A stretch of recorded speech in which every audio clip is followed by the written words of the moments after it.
வந்து lymphoidal organs இல்லையா. First வந்து you have to write the meaning of the term limboidal organs. Limboidal organs என்ன அப்படிங்கறத எழுதிருக்கோம். ஓகேவா? So it is the organ in which lymphocytes originated, proliferated and developed. சரியா? So those organs are called limboidal organs. ஓகேவா? So lymphoidal organs are basically divided into two major types. One on the primary lymphoidal organs or central lymphoidal organs. அடுத்து வந்து secondary lymphoidal organs or peripheral lymphoidal organs. சரியா? இப்போ primary lymphoidal organs னா என்னன்னு தெரியணும். Primary lymphoidal organs only provide appropriate environment for lymphocytes maturation. புரியுதா? lymphocytes வந்து mature ஆகிறதுக்கு தேவையான ஒரு ப்ராப்பரான என்விரான்மெண்ட்டை ப்ரொவைட் பண்றது தான் இது primary lymphoidal organs. So example வந்து நம்மளுக்கு என்னது போன் மேல அப்புறம் தைமஸ். சரியா? செகண்டரி லிம்பாய்டல் ஆர்கன்ஸ் அது என்ன அப்படின்னா என்னன்னா, so these organs drop the antigens and supply those antigens to mature T cells. புரியுதா? ஆன்டிஜென்ஸை வந்து கேப்சர் பண்ணி அது மெச்சூர் T லிம்போசைட்ஸ்க்கு சப்ளை பண்றது தான் இது செகண்டரி லிம்பாய்டல் ஆர்கன்ஸ். சரிங்களா? ஸோ அதுல அப்புறம் டான்சில்ஸ், அடினாய்ட்ஸ், அப்புறம் அப்பெண்டிக்ஸ், பேஸ், பேட்டஸ், அப்புறம் லிம் நோட்ஸ், ஸ்லீப், இதெல்லாம் இதுக்கு எக்ஸாம்பிள். இந்த செகண்டரி லிம்பாய்டல் ஆர்கன்ஸ்க்கு எக்ஸாம்பிள்ஸ். சரியா? அடுத்து இதே லெசன்ல நம்மளுக்கு வேக்சின் என்ன, அதனுடைய டைப்ஸ் என்னன்னு கேட்பாங்க. இதுவும் புக் பேக்ல உள்ள கொஸ்டின். சரியா? ஸோ 3 மார்க்ஸ் 5 மார்க்ஸ்ல கேட்பாங்க. இப்போ வேக்சின் பத்தி நிறைய நோட்ஸ் இருக்கும். அட்லீஸ்ட் ஒரு 2 மார்க்ஸ்க்கு ஏற்ற மாதிரி நம்ம என்ன செஞ்சுக்கணும், தெரிஞ்சு வச்சுக்கணும். First vaccine is a biological preparation. சரியா? ரெண்டாவது வந்து it provides active acquired immunity. அடுத்து மூணாவது பாயிண்ட் வந்து generally vaccines are prepared by using killed pathogens or live pathogens or partially killed pathogens or their toxoids அல்லது their surface antigens.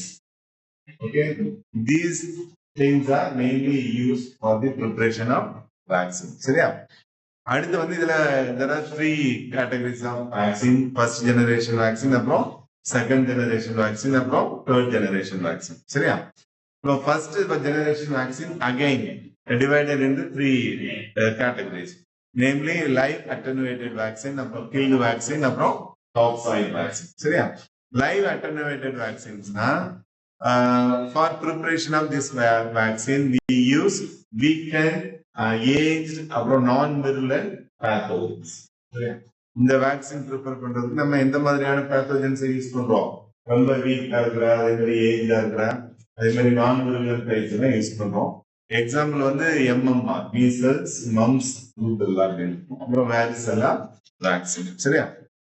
Killed vaccine na pathogens are killed by heating method or some other.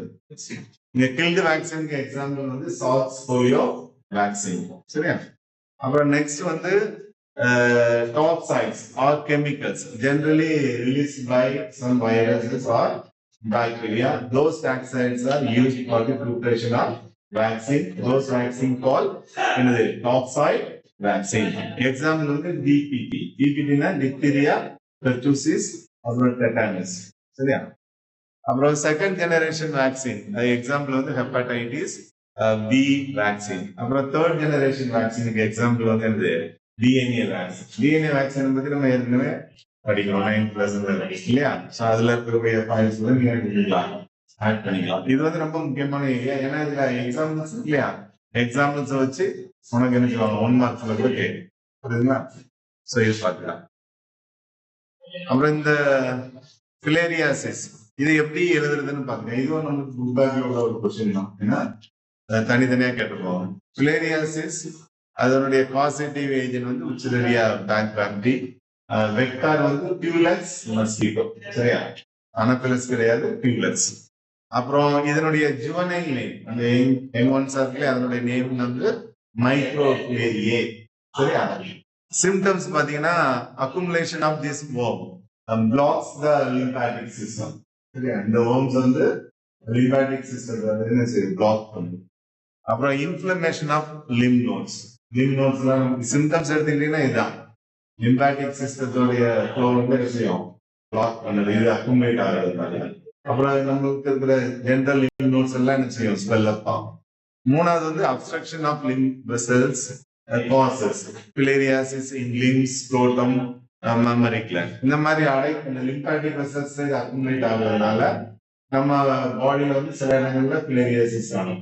எங்கெல்லாம் அப்படின்னா முக்கியமா limbs தான், கை கால்கள், அதே மாதிரி scrotum தெரியும், அது மாதிரி மெமரி கிளாண்ட்ஸ், இந்த மாதிரி இடங்கள்ல அது என்ன செய்யும், அந்த ஸ்வெல்லிங் மாதிரி ஏற்படுத்தும். சரியா? அப்புறம் ஸ்ட்ரக்சர் ஆஃப் லிம்ப் நோட்ஸ், உனக்கு டயக்ராம் எப்படி இருக்குங்கிறத பாருங்க, எப்படி வரையணும்னு பாருங்க. இது ஒரு சில பாயிண்ட்ஸ் மட்டும், முக்கியமான பாயிண்ட்ஸ் மட்டும் நம்ம சொல்லுவோம். ஒன்னு ஃபர்ஸ்ட் என்ன செய்யணும், நம்ம அது செகண்டரியா பிரைமரியாங்கிறத எழுதிக்கலாம். Lymph node is secondary lymphoidal organ. Structure shape பார்த்தீங்கன்னா it is bean shape structure. ஓகேவா? So it consists of 3 zones. ஒன்னு வந்து என்னது கார்டெக்ஸ், அப்புறம் பாராகார்டெக்ஸ், அப்புறம் தான் என்னது மெடுல்லா. அந்த மாதிரி 3 ஏரியாஸ். இதுல கீ பாயிண்ட்ஸ் என்ன எடுத்துட்டீங்கன்னா ஒவ்வொரு ஜோன்லயும் என்ன மாதிரியான செல்ஸ் வந்து அவைலபிள் அப்படிங்கிறது நீங்க சொன்னோம் எழுதும். இப்போ கார்டெக்ஸ் எடுத்துட்டீங்கன்னா it consists of B lymphocytes, அப்புறம் மேக்ரோபேஜஸ், அப்புறம் ஃபாலிகுலர் டென்ட்ரைட்டிக் செல்ஸ். சரியா? பாராகார்டெக்ஸ் எடுத்துட்டீங்கன்னா இந்த ஏரியா எடுத்துட்டீங்கன்னா so mainly it is filled with T lymphocytes and interdigitating cells. சரியா? மெடுலா எடுத்துட்டீங்கன்னா மெயினா வந்து லிம்போசைட்ஸ் அங்கங்க இருக்கும். அதே மாதிரி மெயினா வந்து பிளாஸ்மா செல்ஸ். பிளாஸ்மா செல்ஸ்ங்கிறது என்னது, ஆன்டிபாடிஸ் ப்ரொடியூஸ் பண்ற செல்ஸ் தான் பிளாஸ்மா செல்ஸ் சொல்லுவோம். ஓகேவா? அடுத்து lymph node has several roots in which the lymph fluid can enter. புரியுதா? So நிறைய ரூட்ஸ் இருக்குது லிம்ப் fluid வந்து என்டர் ஆகுறதுக்கு. சரியா? Once it enters, the lymph fluid crosses 3 zones, mainly cortex, paracortex, and medulla. So when it crosses, so automatically the pathogens found in the lymph fluid automatically filtered by the cells which are present in different areas. புரியுதா? ஒவ்வொரு ஏரியாவும் அது cross பண்ணும்போது அந்த ஏரியாவில் இருக்கக்கூடிய அந்த lymphatic cells வந்து என்ன செய்யும், இம்யூன் செல்ஸ் வந்து அதை வந்து ப்ராசஸ் பண்ணும். சொல்ல புரியுங்களா? சோ இதுதான் இதனுடைய முக்கியமான நேச்சர். அதே மாதிரி லிம்ப் fluid வந்து வெளியே வரும்போது அதுல என்ன இருக்கும், maximum the lymph fluid is filled with more antibodies. புரியுதா? ஏன்னா லாஸ்ட் ஜோன்ல நமக்கு என்ன இருக்குது, பிளாஸ்மா செல்ஸ். அப்ப அது நிறைய ஆன்டிபாடிஸ் ப்ரொடியூஸ் பண்ணிடும். ஸோ அப்போ வெளியே வரும்போது லிம்ப் fluidல என்ன இருக்கும், மேக்சிமம் ஆன்டிபாடிஸ் இருக்கிற மாதிரி இருக்கும். சரியா? So when the antigens are processed, we get swell up. புரியுங்களா? அந்த லிம்ப் நோட்ஸ் என்ன செய்யும், ஸ்வெல் அப் ஆகும். நமக்கே தெரியும், ஏதாவது நம்ம கை கால புண்ணு இருந்துச்சுன்னா நெறிக்கட்டுன்னு சொல்றோம் இல்லையா, இந்த லிம்ப் நோட் வந்து என்ன செய்யும், ஸ்வெல் அப் ஆகும். அப்படின்னா என்ன அர்த்தம், அங்க வந்து ப்ராசஸிங் நடக்குது, அதனாலதான் ஸ்வெல் அப் ஆகும். ஓகேவா?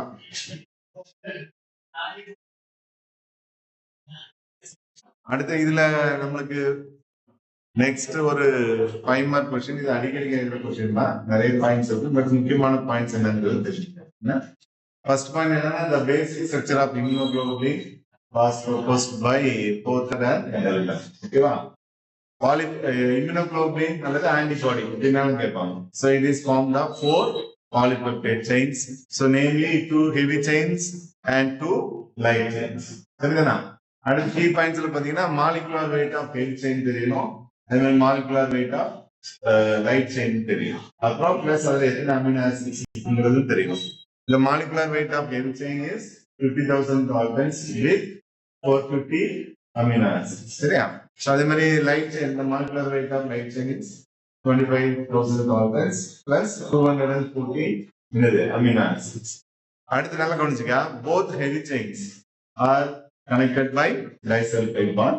அதே மாதிரி both heavy chain and light chain also connected by disulfide bond. புரியுதா? 2 ஹெவி செயினுக்கு நடுவுலயும் டைசல்பைட் பாண்ட் இருக்குது, ஒரு ஹெவி செயினுக்கும் ஒரு லைட் செயினுக்கு நடுவுலயும் என்ன இருக்குது, டைசல்பைட் பாண்ட் இருக்கு. ஓகேவா? ஒவ்வொரு செயின்லயும் 2 ரீஜன் இருக்குதுன்னு எடுத்துக்கலாம். ஒன்னு வந்து வேரியபிள் ரீஜன், அதை வந்து நம்ம ஹைப்பர் வேரியபிள் ரீஜன் சொல்லுவோம். அதே மாதிரி ஆன்டிஜன் பைண்டிங் சைட் அல்லது பாரடோப், எப்படினாலும் நேம்ஸ்ல சொல்லுவோம். சரிங்களா? இது ஒரு ரீஜன். அப்புறம் இது வந்து என்னது, ரிமைனிங் ரீஜன் வந்து கான்ஸ்டன்ட் ரீஜன் சொல்லுவோம். அதே மாதிரி each chain has 2 ends, 2 ends இருக்குது. ஒன்னு வந்து என்னது இந்த இது வந்து அமினோ எண்டுன்னு சொல்லுவோம். இந்த மேல இருக்கிறது. கீழே இருக்கிறது வந்து பாத்தீங்கன்னா கார்பாக்சில் எண்ட் அப்படின்னு சொல்லுவோம். புரியுதுங்களா? சோ இது ஒரு முக்கியமான ஒரு 5 மார்க் கொஸ்டின். அடுத்து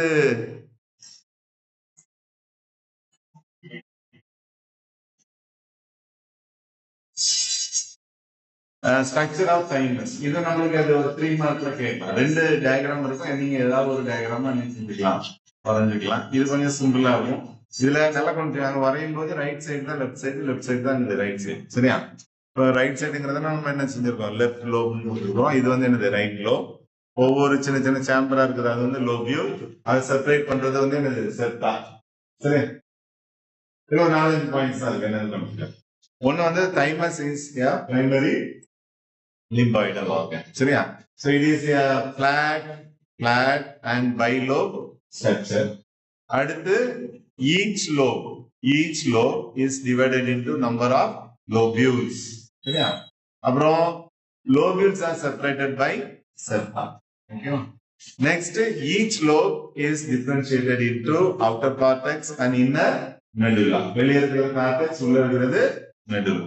So cortex cortex consists of immature T cells. அதே மாதிரி medulla consists of mature T cells. Okay ma? Thymus secretes the hormone called thymosin. அது வந்து 1 mark question. சரியா? Thymosin உடைய வேலை என்னன்னா, thymosin is necessary for the conversion of immature T cells into என்னது, immunocompetent T cells. புரியுதா? இம்யூனோகாம்பிட்டன்ட்னா அந்த T செல்ஸால தான் என்ன பண்ண முடியும், ஒரு ஆன்டிஜனை அழிக்க முடியும். அது அந்த அளவுக்கு கெப்பாசிட்டியோட இருக்குது இல்லையா? சோ அதுதான் நம்ம நினைச்சிருக்கோம் இம்யூனோகாம்பிட்டன்ட் T செல்ஸ். அப்போ சாதாரண இருக்கக்கூடிய T செல்ஸ் வந்து ஒரு இம்யூனோகாம்பிட்டன்ட் T செல்ஸா மாத்துறது என்னது, தைமோசின். அல்லது இம்மெச்சூர் T செல்ஸ் வந்து ஒரு மெச்சூர் T செல்ஸா மாத்துறது எது, தைமோசின். அப்புறம் கடைசியா பாத்தீங்கன்னா thymosin is very active during the early stage of life and the pre-adolescence period. So once we grow, so automatically the size and the weight of the thymus start up to reduce. Later, it is replaced by the adipose tissue. So இது வந்து நம்மளுக்கு ஒரு 3 marks கேட்கும். சரியா? பாருங்க.